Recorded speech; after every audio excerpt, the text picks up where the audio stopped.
Welcome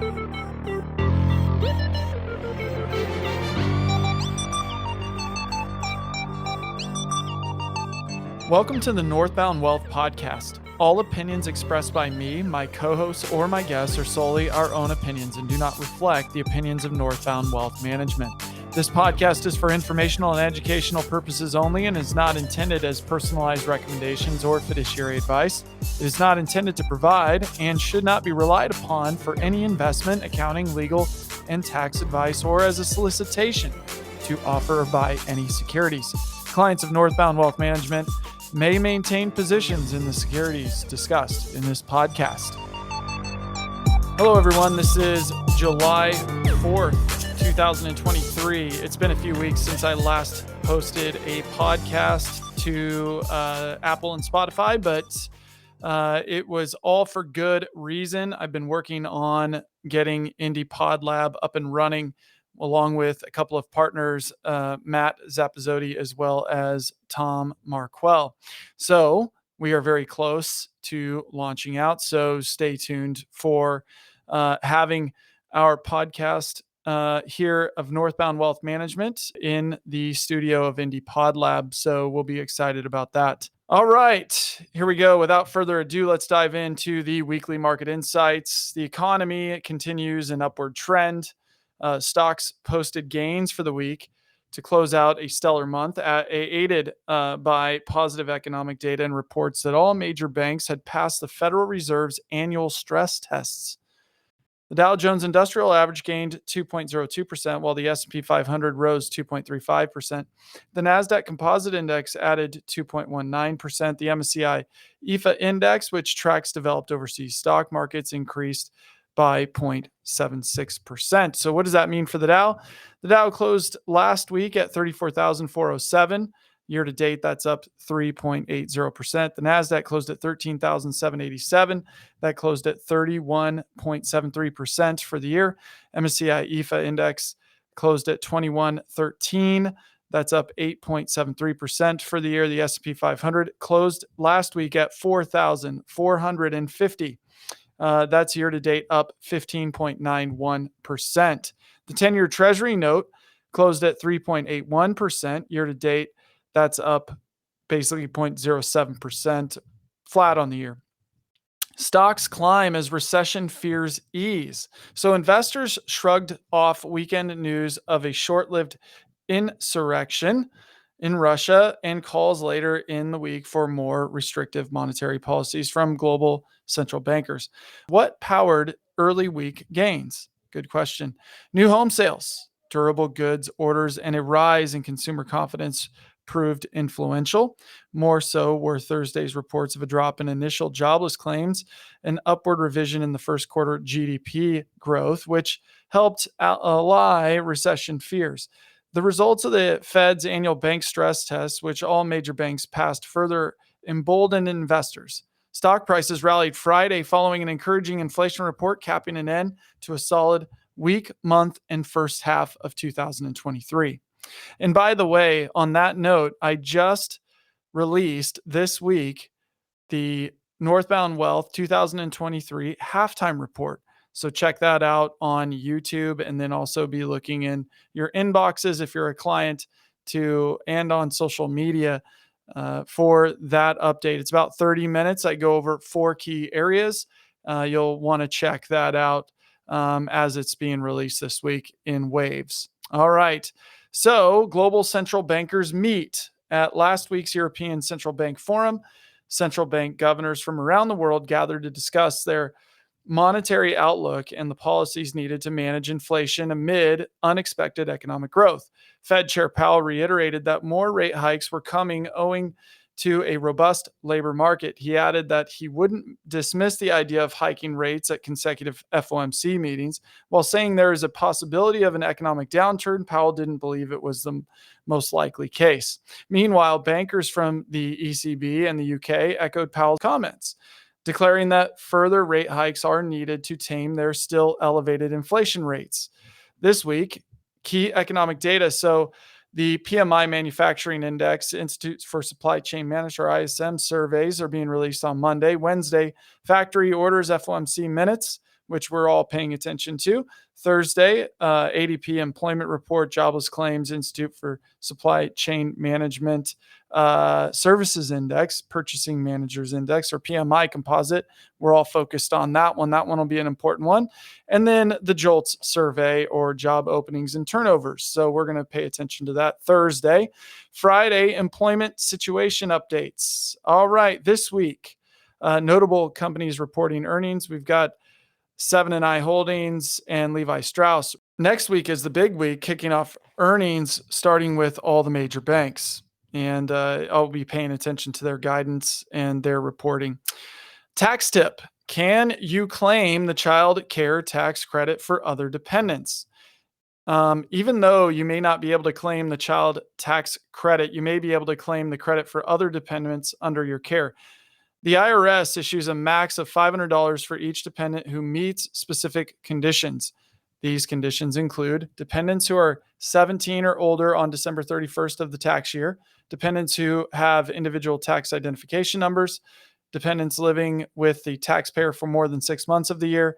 Remember the special rules for divorced and separated parents, or parents who live apart. The credit begins to phase out when the taxpayer's income exceeds $200,000 a year. This phase out begins for married couples filing a joint tax return at $400,000 a year. This information is not intended to be a substitute for specific individualized tax advice. We suggest you discuss your specific tax issues with a qualified tax professional. All right. Stay tuned for the next segment. We've got a lot of really good information in this 45th episode of the Northbound Wealth Podcast, so stay tuned. So MFS Investment Management compiles data from around the United States, and then they post it every week, and they send it to people like me who subscribe to it. And I find it very interesting. It's called By the Numbers, or Beyond the News, By the Numbers, Beyond the News. And so this data is really good. So the American Association of Individual Investors, which I've quoted before on our podcast, said bullish sentiment was up through June 26, 2023 by 40%. So that's interesting. And it's reflective in the equity markets as well. So bullish sentiment heating up. Individual investor bullish sentiment exceeded 40% in the week ending 6/21/23 for the third week in a row. The last time bullish sentiment exceeded 40% for the 3 or more weeks was in July of 2021. Even with the elevated sentiment, bullish sentiment has not cracked above 50% for 113 consecutive weeks. That's notable. So new economy beats old economy. Through almost the end of June, the NASDAQ was up nearly like 35% year to date versus a gain of 2.4% for the Dow. 33 percentage points spread between these two large cap U.S. equity indices is easily the widest through the first 117 trading days of any year since the NASDAQ began trading in 1985. And that source was from Bestoke. Week finish into halftime. So halftime would be at the end of June. So since 1945, the S&P 500's median performance in the last week of June has been a decline of 0.14%, with gains of just 40% of the time. In the 24 years where the S&P 500 was up 10% plus year to date, as it was this year, the median decline during the last week of June was 0.39%, with gains of just 46% of the time. And that source was from Bespoke as well. A source of Credit Karma. In recent survey, 33% of Americans say they knew the net worth of one or more celebrities, and among younger Gen Z Americans, the percentage was even higher at 64%. Despite knowing the net worth of celebrities, more than half, 51%, reported that they had no idea how to calculate their own net worth. Fascinating. Jeez. Talk to us if you don't know how to do it. Surge in housing starts. U.S. housing starts surged 21.7% on a month-over-month basis in May, the largest monthly increase since October 2016, and just the seventh increase of 20% or more dating back to 1989. 1 year after each of the previous 6 20% plus monthly increases, the S&P 500 Home Builder Index was up every time for a median gain of 36%. And that source is from the Census Bureau. National Association of Realtors says trapped in low rate mortgages. You're darn right. If you bought a house before 2019 and have a loan, you're likely in the 3 to 4% range or maybe even better. Over the last 12 months, average monthly annualized sales of existing homes have been 4.46 million, the lowest level since August 2012. Supply remains the main culprit as inventories of homes listed for sale fell to 1.08 million, which is the lowest level for the month of May since at least 1999. God, it's crazy times we live in, leading to a recession. So the Conference Board index of leading indicators declined in May for the 14th straight month. Since 1959, the current period ranks as the third longest streak of monthly declines and just the fourth streak lasting a year or more. Of the three prior periods, the economy was already in a recession by the time the streak reached its 12th month. There you go. Talked about that before as well. Let's see, record inversion pace. So Bespoke has some data here through the end of June. Basically, the 10-year, 3-month U.S. Treasury yield curve has been inverted, which is 10-year yield lower than 3-month yield, for 154 trading days dating back to November 2022. Since 1962, the longest streak with an inverted 10-year 3-month curve was 209 trading days ending in May of 2008. To break that record, the curve would only need to stay inverted through mid-September of this year. And by the way, it's still inverted. They're trying to not have it be inverted, but it still is. No time to plan. So Charles Schwab says 65% of Americans surveyed in the Charles Schwab's 2023 Modern Wealth Survey said that they do not have a formal financial plan. Of those without a plan, 21% said it was because it seemed too complicated, and 20% said it was too time consuming. Yeah, it takes some effort to make a plan, doesn't it? And we're happy to do that for you and with you to create a financial plan so you can be one of the unique ones that says, yes, I have a written plan. Let's see, U.S. Department of Labor and data from Bespoke. Jobless claims surge. Jobless claims are up 45% from their lows, but the latest weeks, this is kind of mid-level June data, reading of 264,000 is still extremely low by historical standards.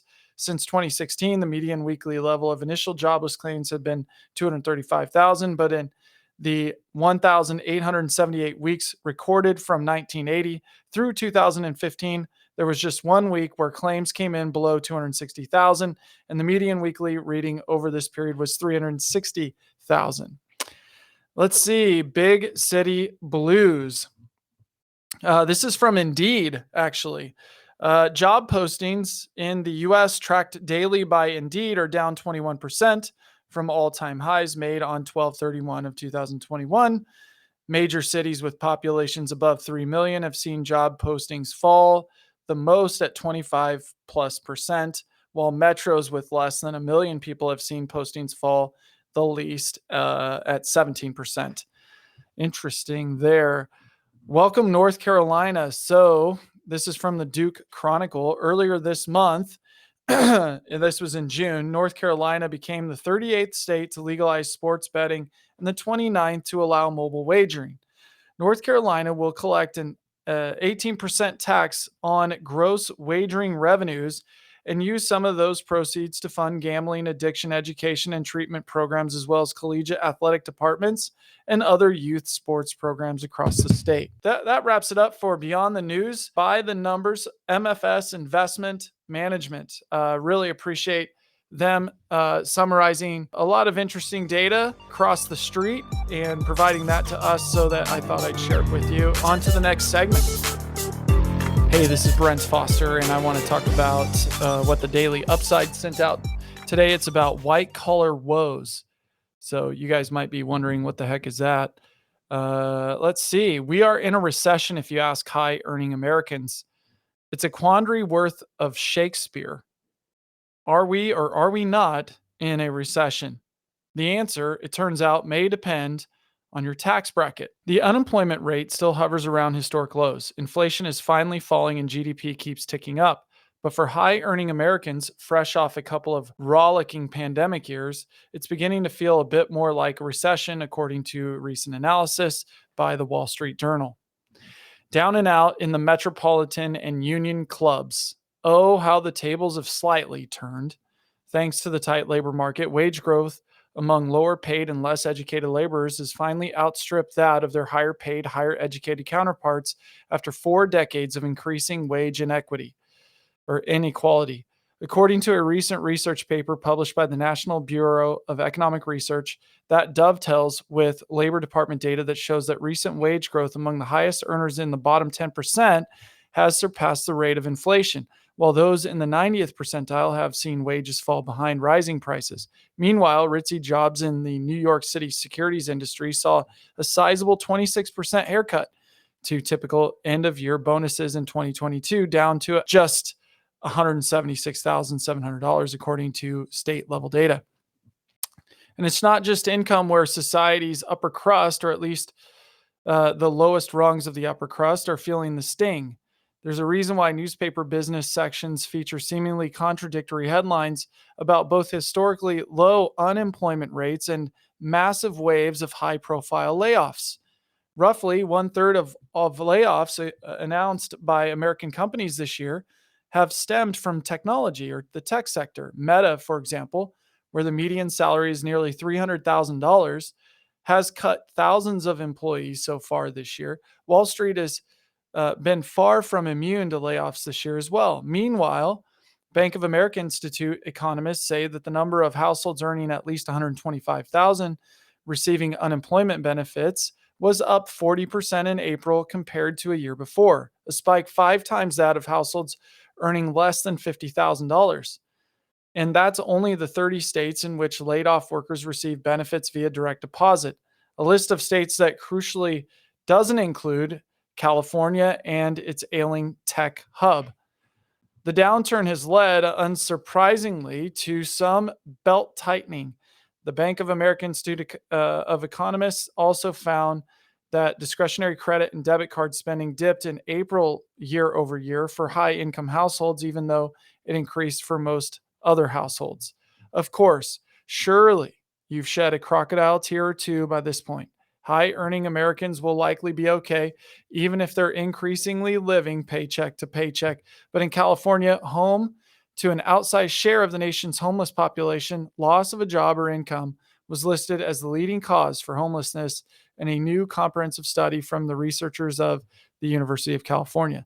Meanwhile, in Los Angeles, the homeless capital of the nation, rates soared roughly 10% last year, according to a recent annual report. Brian Boyle wrote that piece. Very, very, very good stuff. And here is another bit that I thought I'd cover, which is a little more social in nature. The FTC closes in on influencers. So the FTC is the Federal Trade Commission. Being your hashtag best self isn't as profitable when you have a big watermark splashed over your perfect hashtag no filter face. The U.S. Federal Trade Commission updated its guidelines on how influencers and celebrities, honestly, is there even a difference between them anymore, endorse products on social media. Basically, a barely visible hashtag ad in the text beneath an Instagram post isn't going to cut it anymore. The circle of influence tightens. So it's hard to estimate exactly how big the influencer marketing industry is, because who exactly constitutes an influencer is pretty fuzzy. Influencer Marketing Hub estimates that the sector was worth about $16.4 billion in 2022, as did McKinsey, which is a consulting analytical firm. Influencers or creators, influencers or creators, another flavor of influencer that generates more original content, can make more money directly from the various platforms they work on, like YouTube, TikTok, Instagram. All have programs that let creators profit off the companies directly, but endorsements are where the serious money lies. According to McKinsey, the consulting firm I was talking about, even relatively obscure influencers can bag a 5-figure payday for a single post, and celebrities can go higher than six figures. The FTC isn't looking to limit influencers' pay with its new rules. It just wants them to be a bit more explicit about the fact that they're getting paid to gush about those new sneakers they just, quote, bought, end quote. Influencers won't be allowed to use disclosures anywhere where there's a chance an idly doom scrolling user might not see them, which in essence means they'll have to place their disclosures on their actual videos. That could put a slight damper on influencers' whole vibe, but it's also a warning to brands that might want to get some of the 21st century shilling done. I think that the whole influencer endorser landscape or environment and every party involved in it is on notice now, said, quote, Allison Fitzpatrick, a partner at law firm Davis Gilbert, told the Wall Street Journal. So there's red tape everywhere. New disclosure requirements are also making life miserable for Meta, which suffered another setback on Tuesday when the EU decreed that Facebook will need to ask users permission before showing them personalized ads. Mind you, judging by how much attention European web and I'd say American web users pay to the cookie permission pop-ups they endlessly have to click through, it might not change their habits that much. Isabel Hamilton wrote that one, and I thought it was worth share with you guys. There's been over 2 million copies of this book sold. It's a best-selling book by Morgan Housel. It's called The Psychology of Money. Timeless lessons on wealth, greed, and happiness. And Jason Zweig of the Wall Street Journal says it's one of the best and most original finance books in years. And I agree. I'm going to read an excerpt out of chapter 1, No One's Crazy. Your personal experiences with money make up maybe 1 trillionth of 1% of what's happened in the world, but maybe 80% of how you think the world works. Let me tell you a problem. It might make you feel better about what you do with your money and less judgmental about what others do with theirs. People do some crazy things with money, but no one is crazy. Here's the thing. People from different generations raised by different parents who earned different incomes and held different values in different parts of the world, born into different economies, experiencing different job markets with different incentives and different degrees of luck, learn very different lessons. Everyone has their own unique experience with how the world works. And what you've experienced is more compelling than what you've learned secondhand. So all of us, you, me, everyone, go through life anchored to a set of views about how money works that vary wildly from person to person. What seems crazy to you might make sense to me. The person who grew up in poverty thinks about risk and reward in ways that a child of a wealthy banker cannot fathom, even if he tried. The person who grew up when inflation was high and experienced something the person who grew up with stable prices never had to. The stockbroker who lost everything during the Great Depression experienced something the tech worker basking in the glory of the late 1990s can't imagine. The Australian who hasn't seen a recession in 30 years has experienced something no American ever has. On and on. The list of experiences is endless. You know stuff about money that I don't, and vice versa. You go through life with different beliefs, goals, forecasts than I do. That's not because one of us is smarter than the other or has better information. It's because we've had different lives shaped by different and equally persuasive experiences. Your personal experiences with money maybe make up 1 trillionth of 1% of what's happened in the world, but maybe 80% of how you think the world works. So equally smart people can disagree about how and why recessions happen, how you should invest your money, what you should prioritize, how much risk you should take on, and so on and so on. In his book, The 1930s America, Frederick Lewis Allen wrote that the Great Depression marked millions of Americans inwardly for the rest of their lives. But there was a range of experiences. 25 years later, as he was running for president, John F. Kennedy was asked by a reporter what he remembered from the Depression. He remarked, quote, I have no firsthand knowledge of the Depression. My family had one of the great fortunes of the world, and it was worth more than ever then. We had bigger houses, more servants, we traveled more. About the only thing that I saw directly was when my father hired some extra gardeners just to give them a job so they could eat. I really did not learn about the Depression until I read about it at Harvard. End quote. This was a major point in the 1960 election. How, people thought, could someone with no understanding of the biggest economic story of the last generation be put in charge of the economy? It was, in many ways, overcome only by JFK's experience in World War II. That was the other most widespread emotional experience of the previous generation, and something his primary opponent, Hubert Humphrey, didn't have. The challenge for us is that no amount of studying or open mindedness can genuinely recreate the power of fear and uncertainty. I can read about what it was like to lose everything during the Great Depression, but I don't have the emotional scars of those who actually experienced it. And the person who lived through it can't fathom why someone like me could come across as complacent about things like owning stocks. We see the world through a different lens. Spreadsheets can model the historic frequency of big stock market declines, but they can't model the feeling of coming home, looking at your kids, and wondering if you've made a mistake that will impact their lives. Studying history makes you feel like you understand something, but until you've lived through it and personally felt its consequences, you may not understand it enough to change your behavior. We all think we know how the world works, but we've all only experienced a tiny sliver of it. As an investor, Michael Batnick says, some lessons have to be experienced before they can be understood. All are victims in different ways to that truth. I agree with that. This excerpt, the chapter goes on, and I'm going to continue to drop some of these excerpts or from The Psychology of Money, Michael Housel's book. It is really, really good, and I'm just like maybe partway through, and I'm already like these are timeless truths about human behavior, and I'm excited about pulling some of these excerpts and sharing it with you guys on the weekly basis, maybe over the next 17 weeks or so. So hopefully you glean something from that, and on to the next segment. So I came across this article. It's entitled "Finance is the number one industry Gen Z wants to work in, says new research, more than tech or healthcare." Published Wednesday, June 28th, updated here at the latter parts of July by Morgan Smith. And this is on CNBC's Make It site. It's interesting. Here we go. Recent and soon-to-be college graduates have different visions of their perfect job.